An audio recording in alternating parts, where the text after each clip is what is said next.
The creme brulee had 3 small ramekins on the plate, 1 classic vanilla, 1 lavender, 1 espresso, and my daughter-in-law Renata was cracking the burnt sugar on the espresso, one with the back of her dessert spoon when she said it. Honestly, Mom, half the time when you tell a story, I just nod and wait for the punchline that never comes. It's like watching someone try to use a typewriter at a Genius bar. The table laughed. Not all of them. My son Conrad laughed first, then Renata's brother Hollis, then Hollis's wife Beatrice, then Renata's mother Sienna, who was sitting at the head of the table in my own dining room, the dining room I had been hosting in for 41 years, and who covered her mouth with her napkin to make her laugh look private, even though it was the loudest one at the table. My grandson, Finn, who was 12 and had been allowed to stay up for dessert because Mom said it was a grown-up dinner, and you're practically grown up, buddy, did not laugh. He looked at his plate. He pushed his lavender creme brulee with his spoon. I sat at the foot of my own table. Renata had reorganized the seating chart again, just for tonight. Mom, since my mother is visiting, and I held my coffee cup in both hands, and I waited for the laughter to finish. It took longer than laughter usually takes when something is genuinely funny. When it finished, Renata smiled at me. The smile was wide and bright and rehearsed. Oh, come on, Mom. You know I'm kidding. We love your stories. They're vintage. The table laughed again. Smaller this time. A reprise. I set my coffee cup down. I did not return the smile. I did not laugh. I did not say, of course, sweetheart, the way I had said it for 11 years. Every time Renata had positioned me in a sentence in a way that flattened me into a punchline she could deliver with plausible deniability.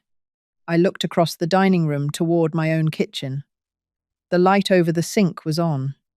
It was the only light in the house I had turned on myself that evening.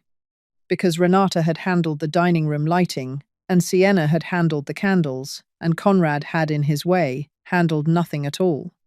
I looked at Finn. He was still looking at his plate. I looked back at Renata. Renata? Yes, Mom? You don't have to call me Mom. Her smile flickered, just slightly. The flicker was the size of a thought that has not yet been allowed to become a sentence. What do you mean? You don't have to call me Mom. You haven't called me that to my face since 2016, except in front of guests. So you don't have to do it tonight, either. Helen will be fine. The dining room got quiet. Hollis set his spoon down. Beatrice looked at Sienna. Sienna looked at her plate. Conrad said, Mom. Conrad, I'm going to ask you not to call me Mom for the rest of this evening, either. Because the woman you brought into this house 11 years ago has been calling me Helen since the day after the wedding, and I think for the rest of tonight, I would like to match the room I am being addressed by. Renata laughed. A small, bright laugh, the laugh of a woman attempting to convert a moment back into a joke. Mum, Helen, okay. I think we are reading way too much into a little joke about typewriters. Let's enjoy dessert. I looked at her for a long moment. I let her finish her laugh. I let it die in the air. I let it die slowly, the way laughter dies when it discovers it is the only sound in the room. Renata, the Genius bar joke was very good. I want you to know I think it was the best joke you've made tonight. Better than the comment about my cardigan during the appetizer, and better than the comment about my recipe card system during the entree. The cardigan was a little too obvious. The recipe card joke required everyone to remember a comment you made at Thanksgiving in 2022, so it was insider. It didn't land for Sienna because she wasn't there. But the typewriter joke is universal. Anyone can picture an old woman trying to use a typewriter at a Genius bar. Anyone, sitting at this table, can picture me as that old woman. So well done, Renata. The third joke is the strongest. You are getting sharper as the evening goes on. The dining room had stopped moving entirely. Renata's smile was gone. It had become something else, a tight, pinched thing that was no longer a smile, but had not yet found another expression to become. Sienna was looking at her daughter, the way mothers look at daughters when they have just realized they have lost the argument they did not know was happening. Conrad opened his mouth. He closed it.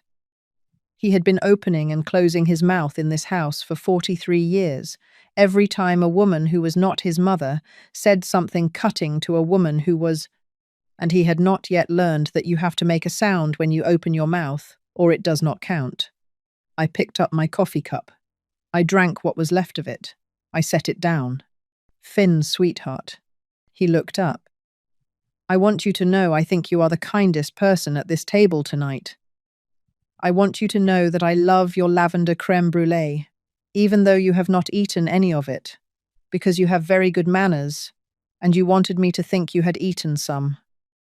I want you to know that you are welcome at my house every Saturday for the rest of my life, and I will tell you that again on Saturday morning, because there are some sentences that need to be heard twice. Finn nodded. His eyes were very wet. I stood up. I'm going to bed. I have an appointment in the morning. Conrad, please make sure everyone has what they need before they leave tonight. The dishes can stay. I will handle them tomorrow. I walked out of my own dining room. I walked up the stairs of the house I had bought with my late husband Edgar in 1983. I closed my bedroom door. I locked it. I did not cry. I did not need to. It was 9:42 p.m. on a Wednesday in early November. By sunrise, the house would be listed. I sat on the edge of my bed in my dress for a long moment. Then I changed into a slip and the long cardigan I wore when I needed to be, both warm and unwatched. I went to my small desk in the corner of the bedroom, and I opened the drawer where I had kept, for 30 years, the brown leather folder Edgar had labelled House in his small, precise handwriting in 1995. Inside the folder were the deed, the tax records, the receipts from every renovation we had done. The new kitchen in 1992, the new roof in 2004, the master bath in 2009, and a single typed page on Edgar's stationery, dated 3 weeks before he died, addressed to me. Helen, if you are reading this, it is because something has happened that you do not want to live with anymore. I am writing this on the assumption that I will not be there to help you decide what that something is, but I want you to know what I would say if I were. Sell it. Sell the house. You are not the house. You are not the dining room. You are not the dishes. You are the woman who came home from her shift at the hospital on the night of the 14th of October, 1979, soaked through with rain, and laughed at me for an hour because I had tried to surprise you with a casserole and had set the oven mitt on fire. Sell the house. Buy something with one chair in it. Sit in the chair. I love you, Edgar. I read it twice. Then I picked up my phone and I called my realtor. Her name was Magdalene Crow. She had sold 3 houses on my street since 1991. She had once cried, in my kitchen, in 2007, over a divorce that had not yet happened, but which she had already, in her own private way, decided was inevitable. I had given her coffee. She had given me, in return, a permanent friendship and the kind of professional loyalty that does not appear on any agreement. She picked up on the second ring. Helen. Magdalene, I'd like to list the house. Tonight, if possible. Quiet listing, no yard sign. I want a comparative market analysis on my desk by tomorrow afternoon and a private showing scheduled by Saturday. A pause. Helen, what time is it? 9:57. What happened? Renata made a joke about a typewriter at a Genius bar. It was the 3rd joke of the evening. I told her she did not have to call me Mom anymore. A small silence. Helen. Yes. Edgar told me, in 2011, that if you ever called me on a weeknight after 9 and used the word list, I should not ask questions. I should just file. I closed my eyes. He told you that? He did, Helen. I have been waiting 13 years. Magdalene. Yes. File. Filing now. I hung up. I sat at my desk in my long cardigan. I looked at Edgar's letter for a long time. Then I opened my laptop and I logged into my bank. I cancelled 3 automatic transfers I had been making for the last 7 years. 1 to Conrad and Renata's mortgage. 1 to a joint household account. They had asked me to help with utilities for a few months in 2018, 6 years and 4 months ago. 1 to a 529 plan, in Finn's name, that I had been funding at $600 a month since he was born, and which I would now redirect into a trust under Magdalene's husband's firm, which managed trusts for women like me who had decided not to leave their inheritances within reach of the wrong adults. The trust would be Finn's. The 529 was gone. Renata could not touch it. Conrad could not touch it. Finn would receive it at 25.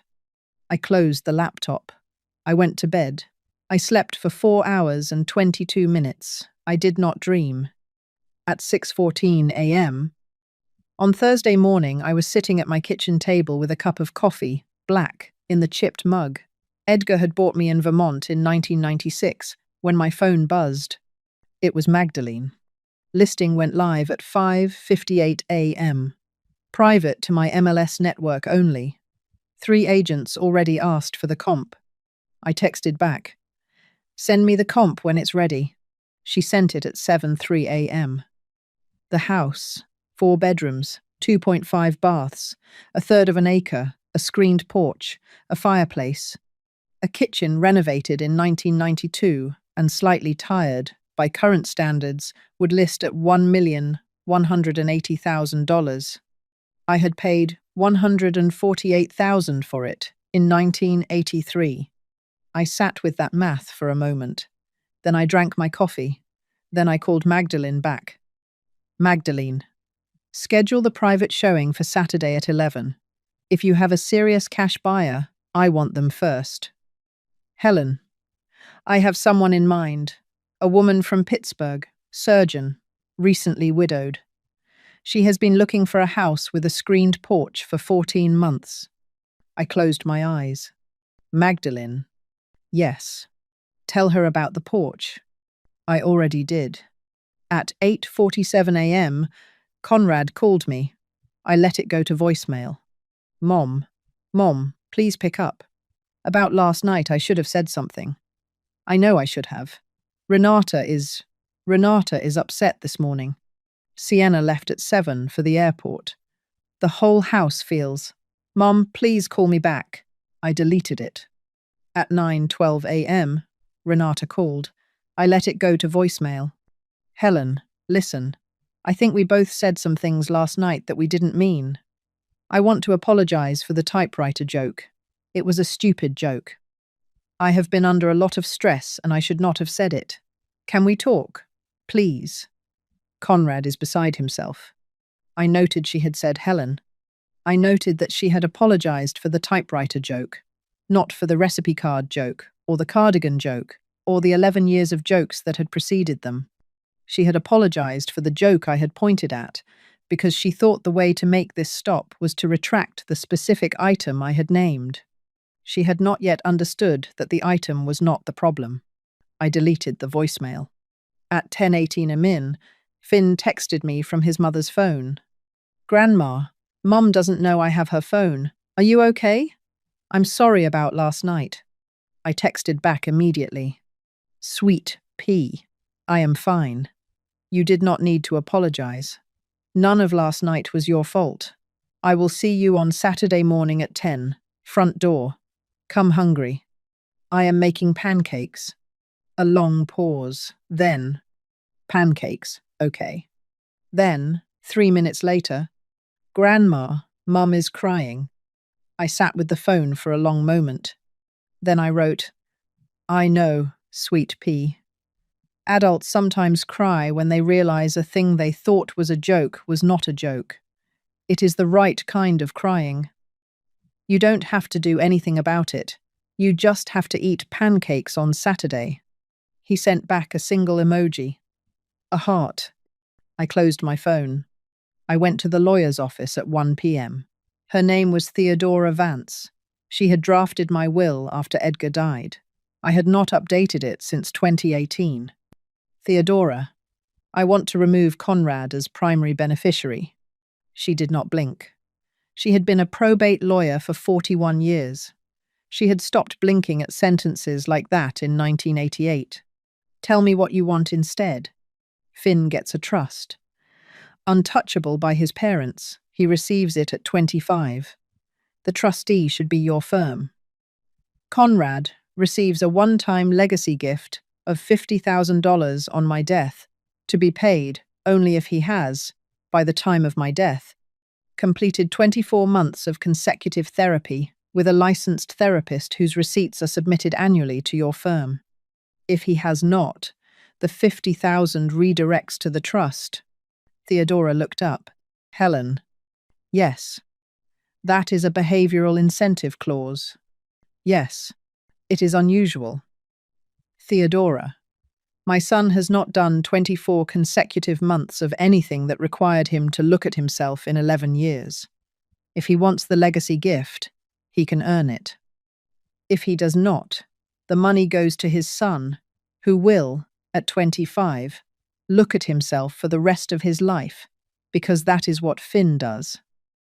All right, the remainder of the estate. After the trust, after the legacy clause, after the house proceeds, the rest goes to a small organization called House on Mercer Street.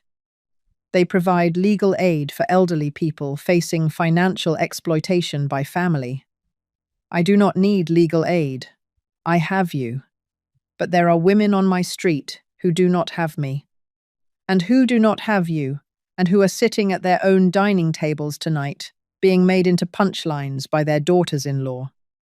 I want those women to have somewhere to call, Theodora wrote.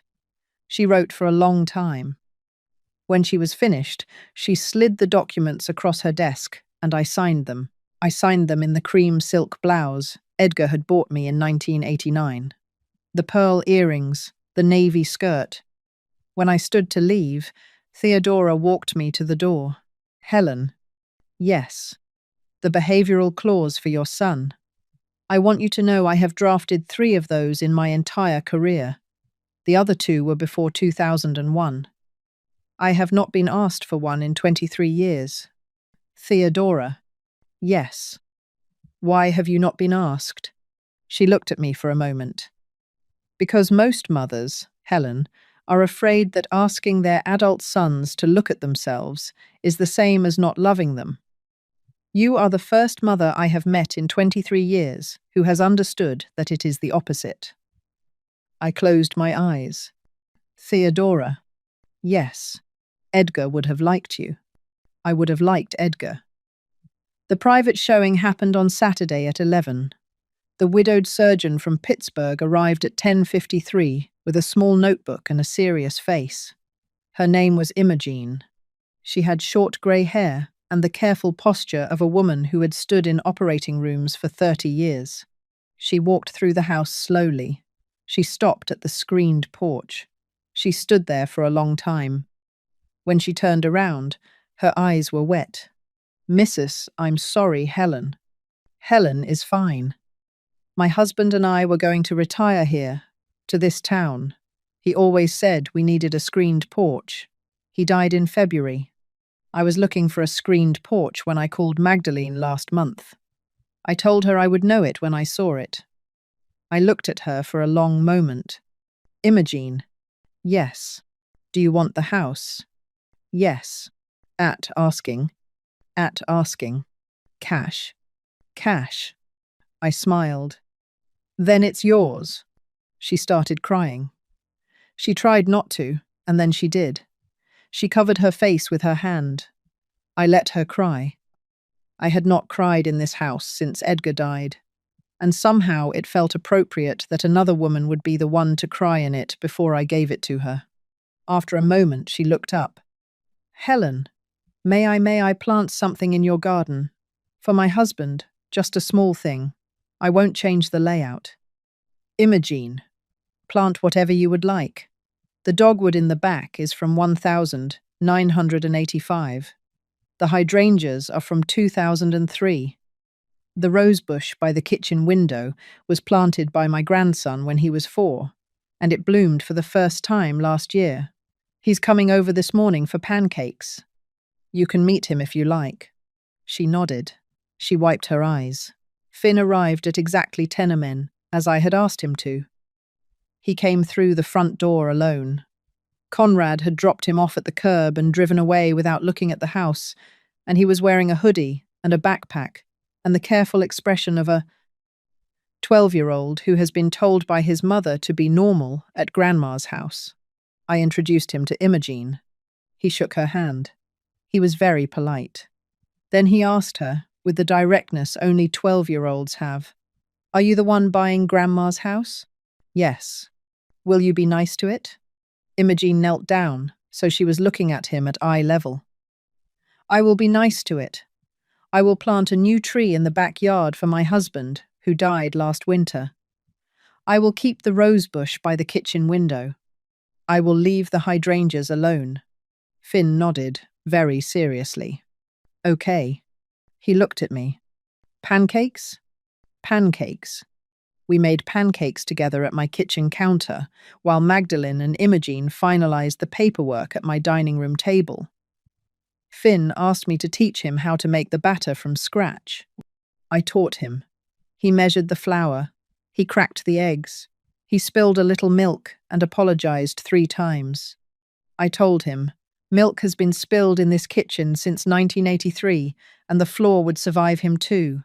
He smiled. For the first time all week, he smiled. The closing was scheduled for December the 15th. The condo, I was moving into a 2-bedroom with a small balcony in a quiet building 4 blocks from house on Mercer Street, where the director had called me on Tuesday afternoon to thank me for the bequest with a voice that broke twice during the call, would close December the 3rd. Conrad came to my house on Sunday morning, alone. I opened the door halfway. "Mom." "Conrad." "Magdalene's sign. There's a sold sticker on the listing site." "Yes." "Mom, you sold the house. You sold the house." "I did, sweetheart." "Without telling me." "Yes." "Mom, that house Finn grew up in that house." "Conrad, Finn grew up in this house because I let him grow up in this house. Finn spent every Saturday morning here for 4 years, because I made pancakes for him every Saturday morning for 4 years. Your wife took him away from Saturday mornings in 2022 because she felt I was making him too attached to the past, and you said nothing. The house Finn grew up in stopped being Finn's house in 2022. He visited it on holidays. That is not the same thing." He looked at the porch floor. "Mom, the will, Magdalene mentioned. Did you change the will?" "I did." "And?" "Conrad, if you would like to know the details of my will, you may make an appointment with Theodora Vance. I will not be discussing them on a porch. I will tell you only this. Your son is taken care of. Your behavior is taken into account.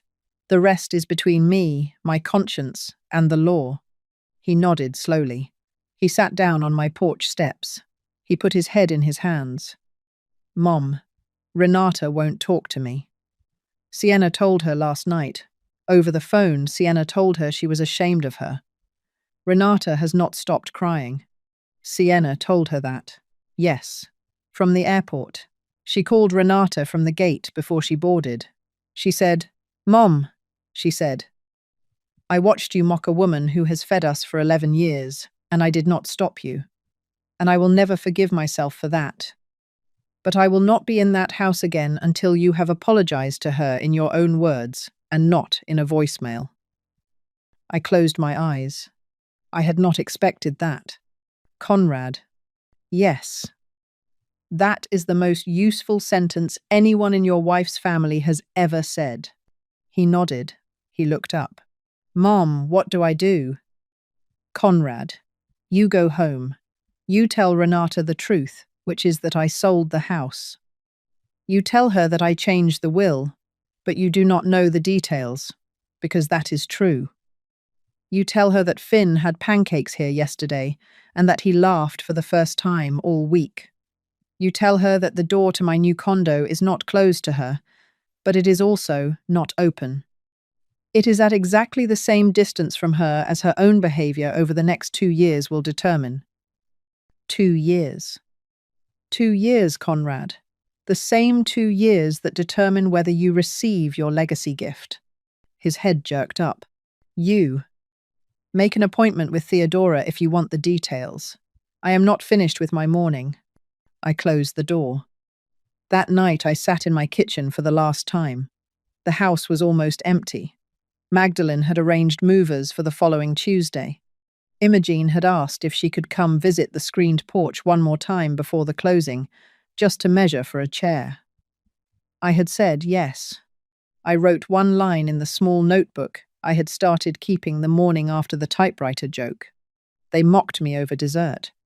So I sold the dining room they were sitting in, gave the proceeds to a woman who had been looking for a porch, and built a balcony with one chair on it for myself, and I taught my grandson, before sunrise on the morning I left, how to measure a cup of flour with his own hands. Then I closed the notebook, and I made 1 cup of coffee, and I sat in Edgar's reading chair, the one piece of furniture that was already packed into the truck for the condo, and I slept the way a woman sleeps when she has finally stopped laughing at jokes that were never funny. In a dining room that was never really hers anymore, in a life she had been quietly subsidizing, while being told she was the punchline.